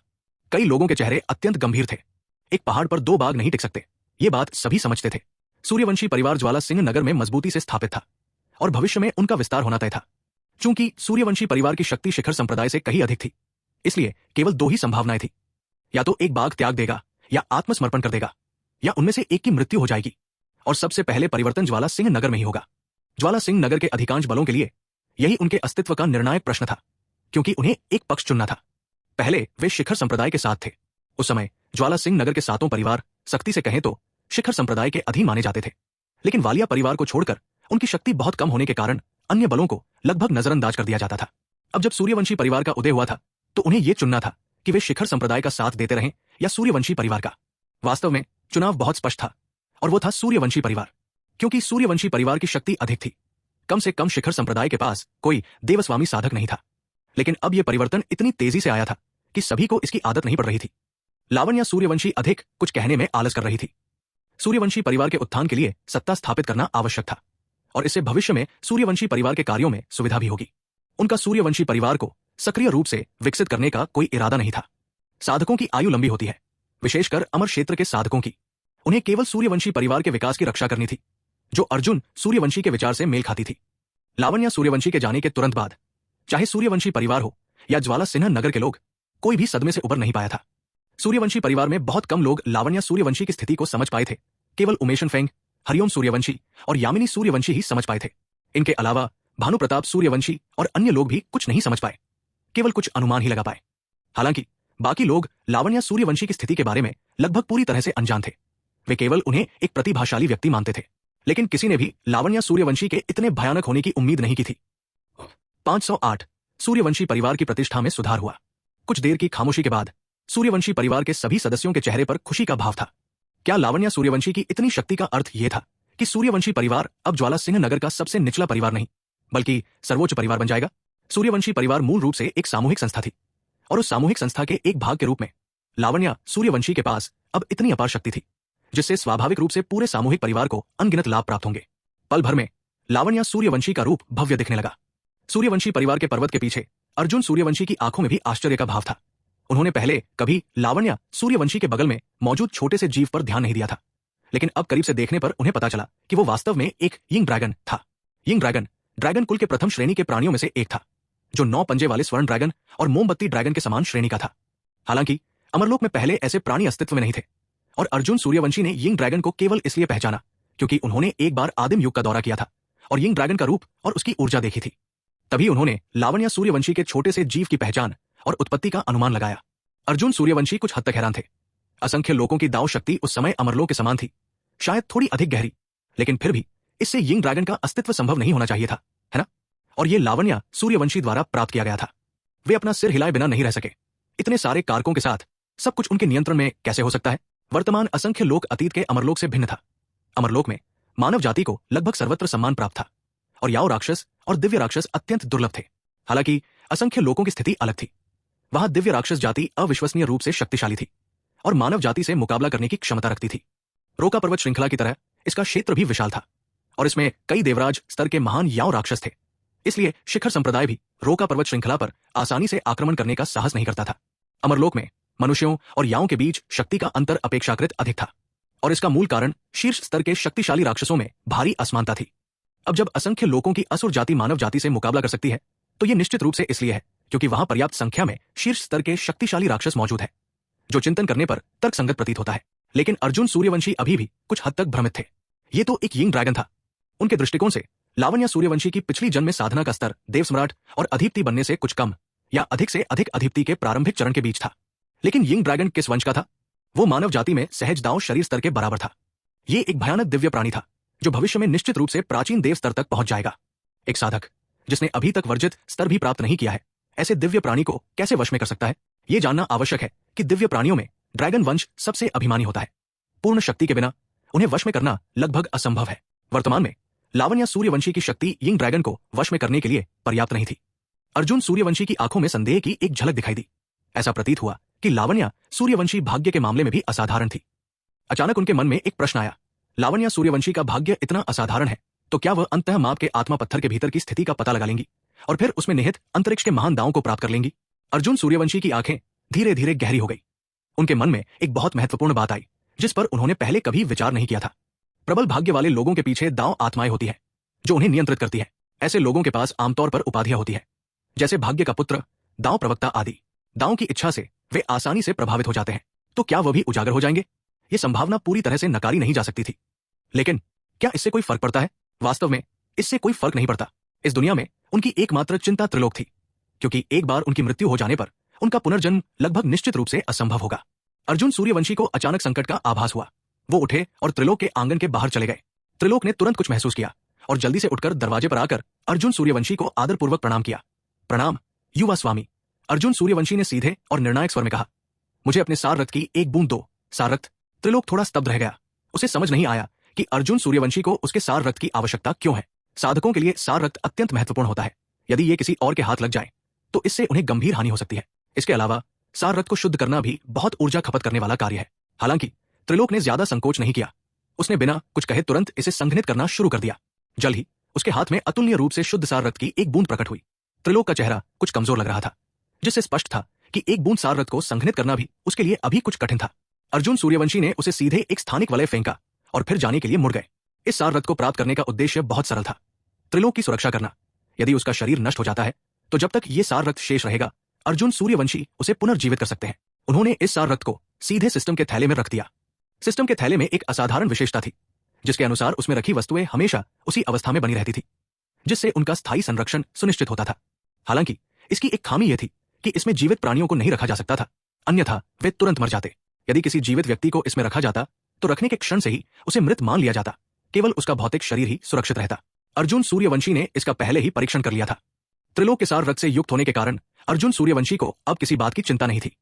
सूर्यवंशी परिवार द्वारा ललित लूथरा वरिष्ठ की हत्या के बाद ज्वाला सिंह नगर में भी अभूतपूर्व परिवर्तन हुए। असंख्य शक्तियां स्वेच्छा से सद्भावना दिखाने के लिए आगे आई। सभी का इरादा आत्मसमर्पण करने का था। सूर्यवंशी परिवार अभी भी बहुत कमजोर था, इसलिए इस समय आत्मसमर्पण करना ही सबसे अधिक लाभदायक होता। सूर्यवंशी परिवार के पास देवस्वामी स्तर के याओ राक्षस भी थे, जो शिखर संप्रदाय के पास नहीं थे। सूर्यवंशी परिवार का अनुसरण करने के अधिक अवसर थे। यहां तक कि एक मूर्ख भी ये जानता था कि किसे चुनना है। उनमें से सक्सेना परिवार सबसे अधिक अनुकूल था। समर सक्सेना का अतीत में अर्जुन सूर्यवंशी से द्वेष था, और अर्जुन सूर्यवंशी लावण्या सूर्यवंशी के छोटे भाई थे। इसलिए इस कारण से सक्सेना परिवार स्वाभाविक रूप से सूर्यवंशी परिवार के प्रति अधिक सतर्क था, इस डर से कि सूर्यवंशी परिवार उन्हें सबक सिखाएगा। ज्वाला सिंह नगर से भी यह खबर बहुत तेजी से फैली। आखिरकार इसमें एक शक्तिशाली देवस्वामी शामिल थे। शिखर संप्रदाय को खबर मिलते ही उन्होंने तुरंत मृत्यु का नाटक किया और कोई कार्रवाई नहीं की। वे न तो माफी मांगने आए और न ही सूर्यवंशी परिवार के खिलाफ कुछ किया, मानो कुछ हुआ ही न हो। जितना ऊंचा लोक होता था, शक्तिशाली लोगों से टकराव उतना ही कम होता था। क्योंकि उनके पास खोने के लिए बहुत कुछ था, इसलिए वे स्वाभाविक रूप से अपने जीवन को और भी अधिक महत्व देते थे। सूर्यवंशी परिवार की मुश्किलें हल हो जाने के बाद अर्जुन सूर्यवंशी के दिन धीरे धीरे शांतिपूर्ण हो गए और कुछ ही दिनों में सूर्यवंशी परिवार की भव्य प्रतियोगिता भी शुरू होने वाली थी। सूर्यवंशी परिवार की भव्य प्रतियोगिता सूर्यवंशी परिवार द्वारा विशेष रूप से युवा पीढ़ी के लिए आयोजित की जाती थी, यानी 18 से 22 वर्ष की आयु के सभी युवाओं के लिए। इस प्रतियोगिता में अच्छा स्थान प्राप्त करने वाले या कुल के वरिष्ठों द्वारा जिनकी प्रतिभा को पहचाना जाता था, उन्हें साधना के महत्वपूर्ण संसाधन प्राप्त होते थे। इसे युवा पीढ़ी के लिए अपनी प्रतिभा दिखाने का मंच भी माना जा सकता था। इस घटना के बावजूद सूर्यवंशी परिवार की कुल प्रतियोगिता पर कोई असर नहीं पड़ा और अर्जुन सूर्यवंशी ने नियमों के अनुसार स्वाभाविक रूप से भाग लिया। हालांकि पहले कुल प्रतियोगिता में कोई बाहरी व्यक्ति नहीं होता था, लेकिन इस बार अनगिनत लोग उत्सुकता से समारोह देखने आए। 509 वयस्क प्रतियोगिता, उच्च पदस्थ जीवन। यह सूर्यवंशी परिवार का पक्ष जीतने का एक बेहतरीन अवसर था और स्वाभाविक रूप से सभी ने इसका लाभ उठाया। वालिया परिवार ने भी काफी सोच विचार के बाद सूर्यवंशी परिवार के साथ जुड़ने का फैसला किया। हालांकि किसी भी परिवार ने शिखर संप्रदाय से अपने शिष्यों को वापस नहीं बुलाया। उनकी स्थिति अलग थी। सूर्यवंशी परिवार के साथ एक ही शहर में होने के कारण जल्द से जल्द निर्णय लेना उनके लिए बेहतर था। लेकिन वे सूर्यवंशी परिवार को अच्छी तरह से नहीं समझते थे और नहीं उन्हें यह पता था कि देवस्वामी स्तर का वह दिव्य प्राणी हमेशा सूर्यवंशी परिवार के साथ रहेगा या नहीं। यदि भविष्य में कोई परिवर्तन होता और वे शिखर संप्रदाय के साथ विश्वासघात करते तो क्या यह उनके लिए ही नुकसानदायक नहीं होता। फिर भी सूर्यवंशी परिवार वास्तव में बहुत शक्तिशाली था, जिसने उन्हें सद्भावना दिखाने के लिए मजबूर किया। संयोगवश सूर्यवंशी परिवार में अब एक वयस्क प्रतियोगिता चल रही थी, जिसका उपयोग सूर्यवंशी परिवार के भीतर की स्थिति की जांच करने और उन्हें सही निर्णय लेने में मदद करने के अवसर के रूप में किया जा सकता था। यह निर्णय कि क्या शिखर संप्रदाय को पूरी तरह से त्याग दिया जाए या अपनी पिछली स्थिति को बनाए रखा जाए। फिलहाल सबकी सबसे बड़ी चिंता यह थी कि सूर्यवंशी परिवार के भीतर स्थित देवस्वामी सूर्यवंशी परिवार को छोड़कर चले जाएंगे। सूर्यवंशी परिवार के पीछे स्थित पर्वत पर अर्जुन सूर्यवंशी की भौहें थोड़ी सिकुड़ गई। क्या उन्हें भी इस वयस्क प्रतियोगिता में भाग लेना होगा? पहले तो उन्होंने त्रिलोक को अपने बारे में बताने के लिए इस प्रतियोगिता का उपयोग करने की योजना बनाई थी, लेकिन अब ऐसा लग रहा था कि भाग लेने की कोई आवश्यकता नहीं है। कुछ क्षण के संकोच के बाद अर्जुन सूर्यवंशी ने फिर भी भाग लेने का निर्णय लिया। चूंकि उन्होंने इस जन्म में एक प्रतिष्ठित जीवन जीने का निर्णय लिया था, इसलिए स्वाभाविक रूप से वे इतने निष्क्रिय नहीं रह सकते थे। हर दिन घर पर पड़े रहना कोई खास दिलचस्प नहीं था। आखिर भविष्य में अभी बहुत समय बाकी था, उन्हें बाहर जाकर कुछ करना तो पड़ेगा ही। अरे हाँ, थे ना हांडाश्याओ संप्रदाय। उनका अंतरलोक उनके जाने पर लोगों को अपने साथ ले जा सकता था और वे अभी भी शिष्यों को ले जा सकते थे और उनका विकास कर सकते थे, फिर उन्हें उस मूल समय में वापस ला सकते थे। ऐसा लग रहा था कि अर्जुन सूर्यवंशी को फिर से कुछ करने का जुनून मिल गया है। ठीक इसी क्षण त्रिलोक के निवास स्थान के प्रांगण से एक अत्यंत भयानक ऊर्जा उत्सर्जित हुई। यद्यपि ये ऊर्जा अत्यंत शक्तिशाली नहीं थी, फिर भी इसका दमनकारी प्रभाव अत्यंत भयावह था। त्रिलोक ने अमरलोक में प्रवेश कर लिया था। इस समय त्रिलोक के पूरे शरीर से भेदी तलवार शक्ति का प्रवाह हो रहा था और वो स्वयं एक अतुलनीय तेज तलवार की तरह प्रतीत हो रहा था। उसे देखते ही रोंगटे खड़े हो जाते थे। पीछे के पर्वत पर स्थित उमेशन फेंग ने भी इसे तुरंत महसूस किया। उसने अपनी आंखें खोली और आश्चर्य और अनिश्चितता के भाव से त्रिलोक के प्रांगण की ओर देखा। आह, कितनी भयानक तलवार शक्ति है! क्या ये वही बालक नहीं है जिसे अर्जुन सूर्यवंशी वापस लाए थे? उमेशन फेंग की आंखों में गंभीरता थी। वास्तव में अर्जुन सूर्यवंशी से जुड़ा कोई भी व्यक्ति लावण्या सूर्यवंशी की तरह ही असाधारण पृष्ठभूमि से अवश्य ही जुड़ा होगा। लावण्या सूर्यवंशी के आसपास के लोग भी ऐसे ही थे। उमेशन फेंग ने मानो अनदेखा ही कर दिया और एकांत में साधना जारी रखी। अब वो बहुत आराम महसूस कर रहा था। हालांकि सूर्यवंशी परिवार ज्वाला सिंह नगर का एक उच्च कोटि का परिवार हुआ करता था, लेकिन उसकी शक्ति को शक्तिशाली नहीं माना जाता था और उसमें हमेशा असुरक्षा की भावना का अभाव रहा था। लेकिन अब स्थिति अलग थी। सूर्यवंशी परिवार में लावण्या सूर्यवंशी और अर्जुन सूर्यवंशी थे। उसे शायद ही किसी चीज का प्रबंधन करना पड़ता था। यहां तक कि सबसे बड़े खतरे भी इन दोनों के हाथों में थे। हालांकि उसने अभी तक अर्जुन सूर्यवंशी को कोई कार्रवाई करते नहीं देखा था, केवल लावण्या सूर्यवंशी की क्षमताओं को ही देखा था। उमेशन फेंग ने सिर हिलाया और मुस्कुराते हुए कहा, कोई बात नहीं, जब तक उनमें से कोई एक मुख्य जिम्मेदारी उठा सकता है तब तक ठीक है। वो पहले अर्जुन सूर्यवंशी को अधिक रहस्यमय और शक्तिशाली मानता था, लेकिन हाल की घटनाओं के बाद उसकी राय थोड़ी बदल गई थी। लावण्या सूर्यवंशी की तुलना में अर्जुन सूर्यवंशी थोड़ा कमतर प्रतीत होता था। अब तक प्रदर्शित शक्ति को देखते हुए लावण्या सूर्यवंशी स्पष्ट रूप से अधिक शक्तिशाली थी। बेशक ये सब सतही बातें थी, फिर भी दोनों द्वारा वर्तमान में प्रदर्शित विधियों के आधार पर लावण्या सूर्यवंशी निस्संदेह श्रेष्ठ थी। लेकिन कई वर्ष पूर्व स्पिरिट स्टोन परीक्षा के दौरान अर्जुन सूर्यवंशी की क्षमता को याद करते हुए उमेशन फेंग फिर से संशय में पड़ गए। अर्जुन सूर्यवंशी ने उन्हें अथाह होने का आभास दिया, जिससे उनकी विशिष्ट शक्ति का आकलन करना कठिन हो गया, जबकि लावण्या सूर्यवंशी ने उन्हें अत्यंत शक्तिशाली होने का आभास दिया। दोनों में से कौन अधिक शक्तिशाली या कमजोर था, यह कहना कठिन था। सूर्यवंशी परिवार का मुख्य हॉल। सूर्यवंशी परिवार के सभी उच्च पदस्थ सदस्य यहां एकत्रित थे। उनके चेहरे उत्साह से भरे हुए थे। उन्होंने पिछले कुछ दिनों में सूर्यवंशी परिवार में आए परिवर्तनों को देखा था। अब हर कोई अपने सूर्यवंशी परिवार की चापलूसी कर रहा था। ऐसा व्यवहार उन्होंने पहले कभी अनुभव नहीं किया था। भानु प्रताप सूर्यवंशी का चेहरा मुस्कान से खिल उठा। सभी को नमस्कार। जब हमारे सूर्यवंशी परिवार की वयस्क प्रतियोगिता होगी तो अन्य 6 प्रमुख परिवार भी देखने आएंगे। इस बार बहुत सारे लोग होंगे। आपके विचार से इसे आयोजित करने के लिए कौन सी जगह उपयुक्त रहेगी? इसी क्षण सूर्यवंशी परिवार के तीसरे वरिष्ठ ने अचानक कहा, वालिया परिवार का अखाड़ा रणभूमि ज्वाला सिंह नगर में सबसे बड़ा है। क्यों ना हम वालिया परिवार से इसे कुछ समय के लिए उधार मांग ले। वालिया परिवार से मांगे? वहां मौजूद सभी लोगों ने अपनी आंखें सिकोड़ ली। पहले होता तो वे ऐसी विनती करने की हिम्मत बिल्कुल नहीं करते। हालांकि सूर्यवंशी परिवार और वालिया परिवार दोनों ही ज्वाला सिंह नगर के साथ प्रमुख परिवारों में शामिल थे, लेकिन दोनों परिवारों की शक्ति में भारी अंतर था। लेकिन अब स्थिति अलग थी। अब उनके सूर्यवंशी परिवार में लावण्या सूर्यवंशी थी। वालिया परिवार ही उन्हें उकसाने की हिम्मत नहीं करता था और उन्हें सूर्यवंशी परिवार को भी खुश करने के लिए चापलूसी करनी पड़ी। सूर्यवंशी परिवार में ऐसा पहले कभी नहीं हुआ था। बहुत अच्छा लगा। कुछ पल की झिझक के बाद भानुप्रताप सूर्यवंशी के चेहरे पर हल्की मुस्कान आई। ठीक है, फैसला हो गया। सूर्यवंशी परिवार के तेजी से विकास के लिए उन्हें जल्द से जल्द अधिक संसाधन जुटाने थे। हालांकि ज्वाला सिंह नगर सीमित था और उनका एकमात्र उपाय अन्य शक्तियों को दबाना ही था। बेशक यह पूरी तरह से दबाना नहीं था, बस इतना कहा जा सकता था कि अब से सूर्यवंशी परिवार ज्वाला सिंह नगर में सर्वोच्च होगा और अन्य शक्तियां उन्हें उसी तरह श्रद्धांजलि देंगी जैसे वे शिखर संप्रदाय को वार्षिक रूप से श्रद्धांजलि देती थी। साथ ही ये सूर्यवंशी परिवार की प्रभुत्वशाली स्थिति को घोषित करने के लिए वयस्क प्रतियोगिता का उपयोग करने का अवसर भी था। सूर्यवंशी परिवार और शिखर संप्रदाय के बीच संबंध इस मुकाम पर पहुंच चुके थे। भविष्य में उनके पास शिखर संप्रदाय को पूरी तरह से हटाकर उसकी जगह लेने के अलावा कोई चारा नहीं था। हालांकि इसमें बहुत लंबा समय लग जाता, लेकिन भानुप्रताप सूर्यवंशी लावण्या सूर्यवंशी से निर्देश लेने गए थे, पर लावण्या सूर्यवंशी ने इन मामलों को सिरे से खारिज कर दिया। दरअसल उनका इरादा लावण्या सूर्यवंशी को ही इन मामलों की जिम्मेदारी सौंपने का था। लावण्या सूर्यवंशी की प्रतिष्ठा को देखते हुए इन मामलों को संभालना स्वाभाविक रूप से आसान और सरल होता और विरोध भी कम होता। परिवार में हमेशा से कुछ दबदबा कम रहा था, लेकिन लावण्या सूर्यवंशी अनिच्छुक थी, इसलिए उन्हें अपने तरीके से ही काम करना पड़ा। अब सूर्यवंशी परिवार में कौन लावण्या सूर्यवंशी को वो काम करने के लिए मजबूर कर सकता था जो उन्हें पसंद नहीं था, लेकिन इससे कोई फर्क नहीं पड़ता था। सूर्यवंशी परिवार पहले से ही अपेक्षाकृत कमजोर था। वे एक झटके में ताकतवर नहीं बन सकते थे, वे धीरे धीरे विकसित हो सकते थे। जब तक उनका सूर्यवंशी परिवार विलुप्त होने के कगार पर नहीं था, क्या भविष्य में विकास होना तय नहीं था। फिर संक्षिप्त चर्चा के बाद वयस्क प्रतियोगिता के कई विवरणों को अंतिम रूप दिया गया और बैठक समाप्त हुई। सूर्यवंशी परिवार के प्रत्येक सदस्य के चेहरे पर आत्मविश्वास भरी मुस्कान थी। सूर्यवंशी परिवार के पीछे स्थित पर्वत पर नैना रायचंद का चेहरा सुखद आश्चर्य से भर गया और उनकी आंखों में आशा की किरण जगी। सचमुच? अर्जुन सूर्यवंशी मुस्कुराए और सिर हिलाया। वयस्क प्रतियोगिता के बाद करने के लिए और कुछ नहीं है।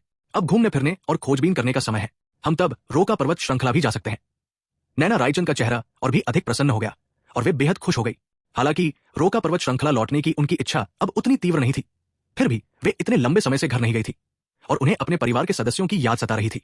अब आखिरकार उन्हें वापस जाने का मौका मिल गया था। नैना रायचंद तुरंत अपने पंजों पर खड़ी हो गई और अर्जुन सूर्यवंशी के गालों को चूम लिया। फिर शर्माते हुए बोली, धन्यवाद स्वामी जी। सूचना, वेबसाइट में बदलाव होने वाला है जिससे पढ़ने की प्रगति बाधित हो सकती है। कृपया समय रहते अपनी पुस्तकों की सूची और पठन इतिहास सहेज लें। स्क्रीनशॉट लेने की सलाह दी जाती है।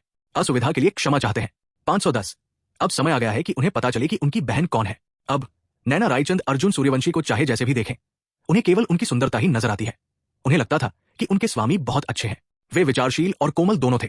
नैना रायचंद के कोमल और सुंदर चेहरे को देखकर अर्जुन सूर्यवंशी ने उन्हें उठाया और कुर्सी पर लिटा दिया। नैना रायचंद ने चुपचाप अपना सिर अर्जुन सूर्यवंशी के कंधे पर रख लिया। उनका चेहरा मदहोशी से भरा हुआ था। उनके लिए इस तरह अर्जुन सूर्यवंशी पर झुक पाना एक अपार खुशी थी। इस समय नैना रायचंद पूरी तरह से अर्जुन सूर्यवंशी के रूप में परिवर्तित हो चुकी थी। अर्जुन सूर्यवंशी नैना रायचंद की पूंछ से खेल रहे थे। पहले तो नैना रायचंद इसे बर्दाश्त नहीं कर पा रही थी, क्योंकि 9 पूंछ वाले कुल के लिए पूंछ एक बेहद संवेदनशील स्थान था। लेकिन अब जब अर्जुन सूर्यवंशी उससे खेल रहे थे तो अनुभूति बिल्कुल अलग थी। नैना रायचंद को लगा कि उनका पूरा शरीर सुन्ना और झंझना रहा है। एक ऐसी अनुभूति जिसने उन्हें अवर्णीय रूप से मदहोश कर दिया। समय तेजी से बीत गया और पलक झपकते ही सूर्यवंशी परिवार के वयस्कता समारोह का दिन आ गया। वालिया परिवार का अखाड़ा रणभूमि अब असंख्य लोगों से भरा हुआ था। लगभग हर सीट भरी हुई थी।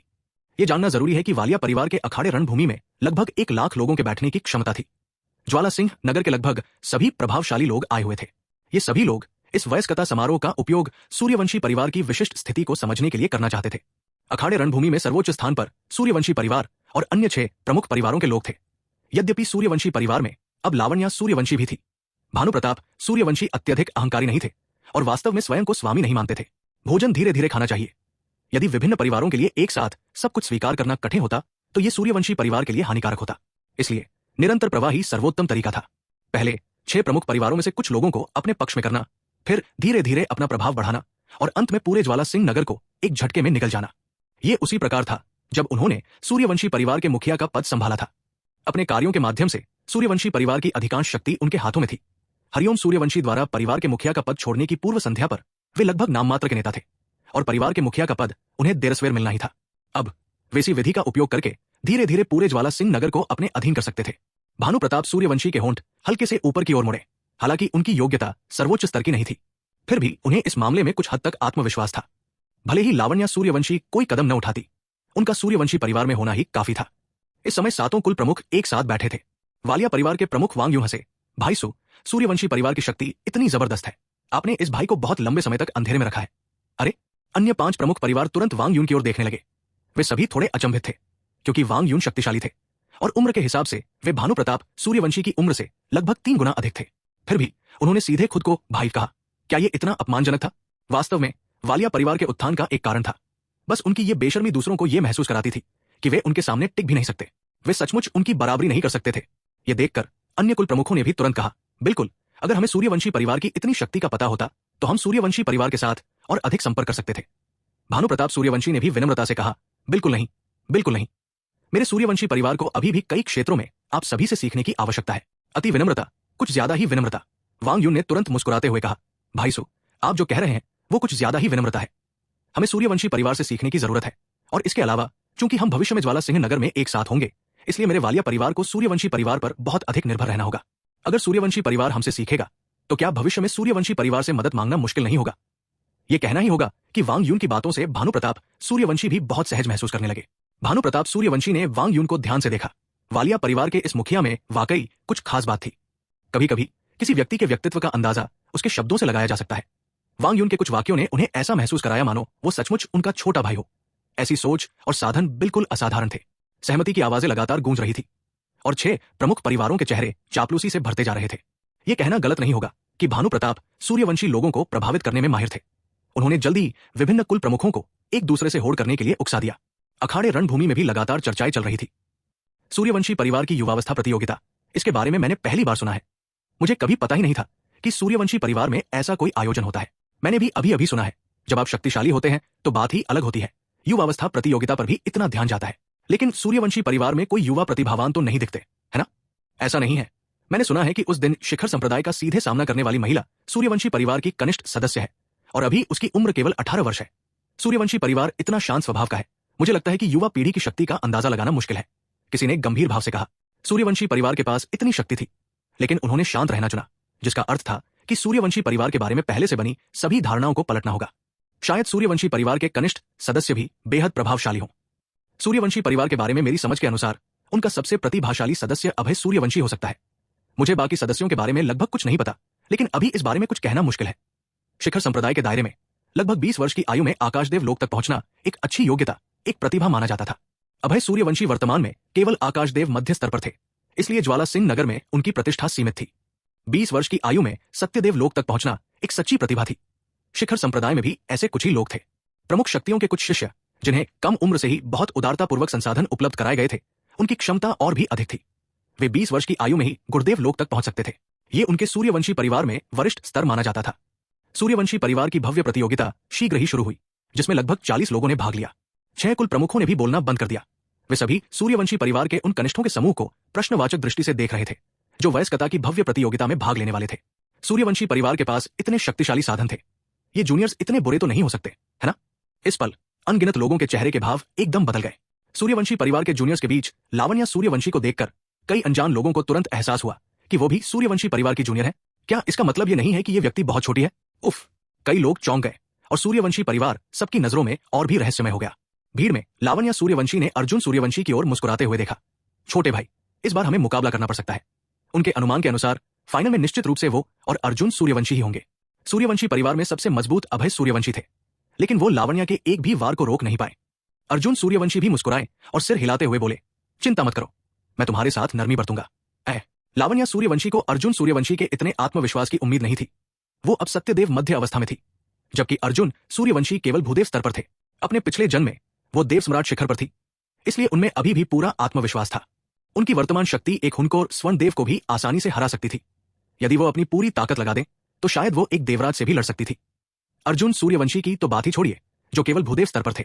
भले ही आपके पास कुछ तरकीबें हो, हमारे मूलभूत स्तरों में अंतर है। आप मुझे कैसे हरा सकते हैं? लावण्या सूर्यवंशी के होठों पर आत्मविश्वास भरी मुस्कान थी। उन्हें याद आ रहा था कि कैसे अर्जुन सूर्यवंशी ने पहले स्पिरिट स्टोन माप से उन्हें वश में कर लिया था। इस बार इस छोटे भाई को सबक सिखाने और उसे ये बताने का समय था कि बड़ी बहन कौन होती है।